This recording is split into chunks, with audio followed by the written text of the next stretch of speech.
You legacy Ping iron users are going to love the new G440 irons. These are the best looking G irons I think that Ping have ever made. They perform really well and I'm really excited to show you them. I've been out to Arizona, spent some time with the Ping engineers to learn more about these irons, get some in-depth info so I can make a good video to tell you about how these perform. So right, we're going to hit a short iron, a mid iron and a long iron and just check the performance and convince you as to why you should be using these irons this year. So we'll kick things off with the 9 iron. Now the first thing I have to say is Ping have done an amazing job this year of making these irons look better. And by better, I mean smaller and more like a player's iron. So Ping G irons have always been quite big, bulky. You know what they are when you look at them. They are game improvement irons. But I think what Ping are trying to do here is they're actually trying to capture more of a range of handicaps with these irons. So like maybe even get some like 9, 10 handicappers playing the G440s because they've got a much thinner top line than they previously have.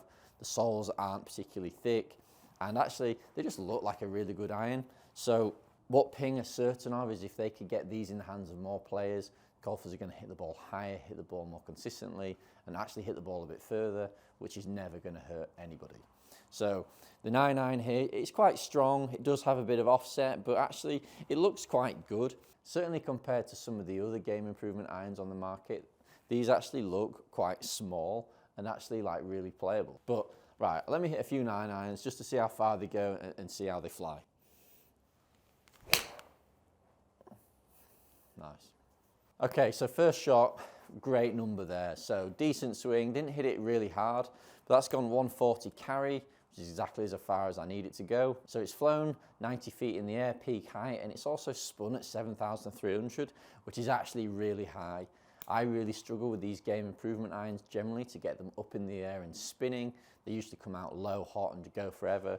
Where that has come out like a really, really playable club and is not too dissimilar to what I would use in my own iron set. So that's a great start for the Pings.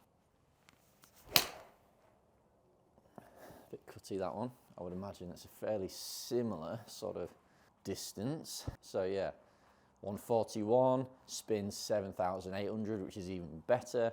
Those balls have landed basically next to each other. And actually they feel really, really good. So similar to what we've got in the woods, Ping have actually shortened the face of these irons. And they've done that because that moves the center of gravity much lower, which means they're able to be more forgiving, launch the ball higher. And it's also allowed them to thin the face a little bit without making the face any weaker, which means we get sort of like more flex and faster ball speeds. So these irons are not only going to launch really high and be really forgiving, but they're actually going to go quite a long way, which isn't something I think we've really talked about Ping for a long time. You never really consider Ping to be like the longest clubs out there, but actually these clubs are really long. And you are going to see some distance increases with these. But that distance increase doesn't come at a loss of anything else. Ping have talked a lot about like trade-offs. Distance almost works against forgiveness, but what they've managed to do is sort of blend those two a bit better this year. So we're going to get more distance, but also great forgiveness and high-performing club. Right, I'll just hit one more. See if I can land this one on top of those other two. Oh, I'm going to pull it way left, but no worries. Who cares? Yeah, it's exactly the same distance. Another 141. That one was a big pull, but that was me, not the club. Spins come down a little bit because it was a pull, but actually, I really like that 9 iron. Right, onto the 7. So something that's really cool on this new Ping is this 4-piece material chrome-plated cavity badge. Now what that does is it not only it dampens the vibration, so affects the sound and the feel and improves that. It also sort of flexes with the club to just give that ball speed a bit more of a boost and the ball comes off a bit hotter, goes a bit further. So where in drivers we're sort of really at the limit as to how far they can go. We can do more in irons and Ping certainly can do more. So this club more than ever is like a really good distance club. They've got loads of tech in here that's just going to help you propel the ball further down the hole. And if you can go into the green with a shorter iron, you're going to hit more greens, you're going to score lower, and that is a great thanks to Ping. Right, now this is in the sort of the standard G loft. They do still come in like retro lofts and power spec, but I've just got these in the standard loft and they do look quite strong. I do like the sort of like the player's performance sort of style in here. We have a shorter blade length, shorter sort of height of club, and I do think it looks a lot better than the sort of G irons have looked in the past. That was really solid. That sounded good, didn't it? Like really meaty strike. It's gone a long way as well, I think. So 7-iron, 87.5 club, 124 ball, and a 185 carry. That is about 15 yards further than I expect out of a normal 7-iron. And actually, when I use these clubs in Arizona, the first time I hit this club, I hit this ball 20 yards long of the flag, well into the desert, just because I wasn't expecting it to come out that hot. These irons are like surprisingly long, and I really, really like that.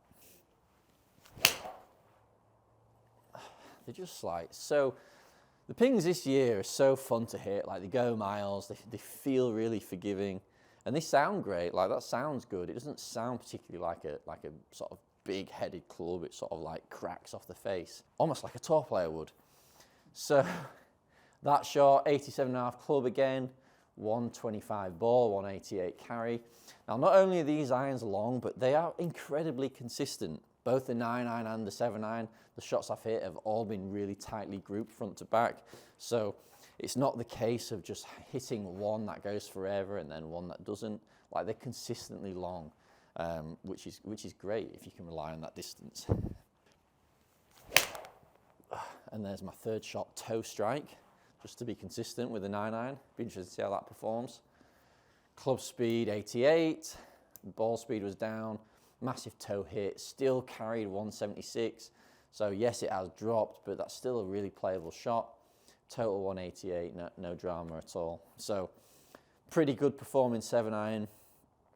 They are quite strong, so maybe you wouldn't be having like a 4 and a 3-iron in this iron set, but that was really good. I really like that. I really like the way that feels.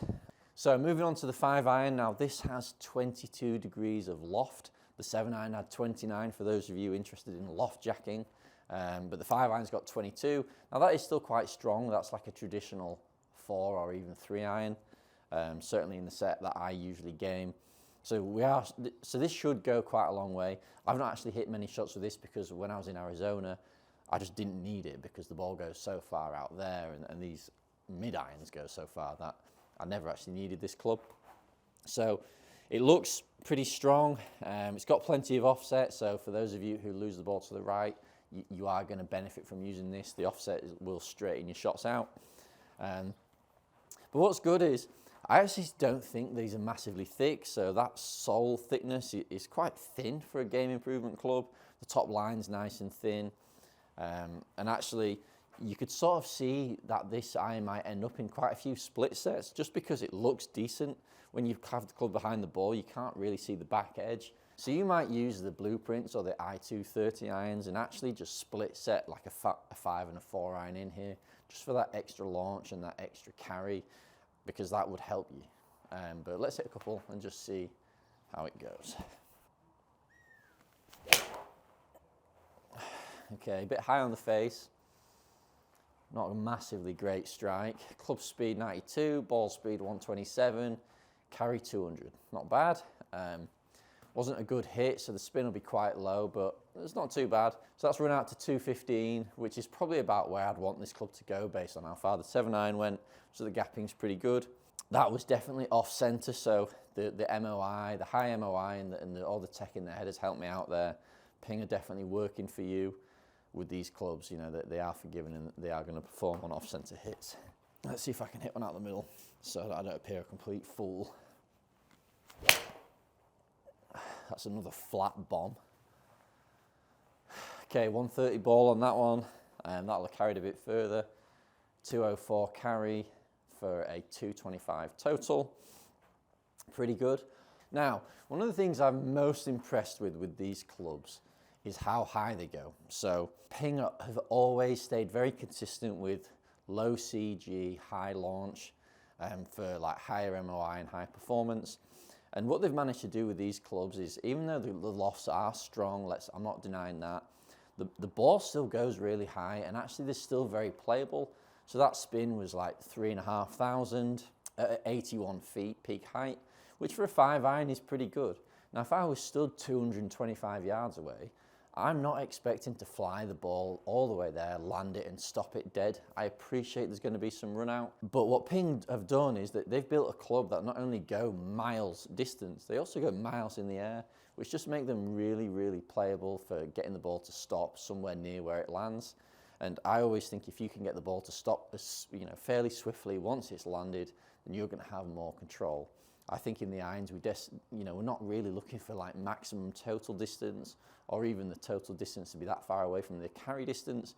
We need those two numbers to be fairly close together so that we can have the ball stop on the green if you land it there. So these clubs go a long way, yes, but they also go high enough and spin enough to where they're usable, which is why, again, you might see this in a few split sets.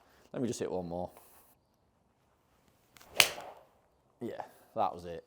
I just can't hit any better than that. That was class. That's going to go scary long.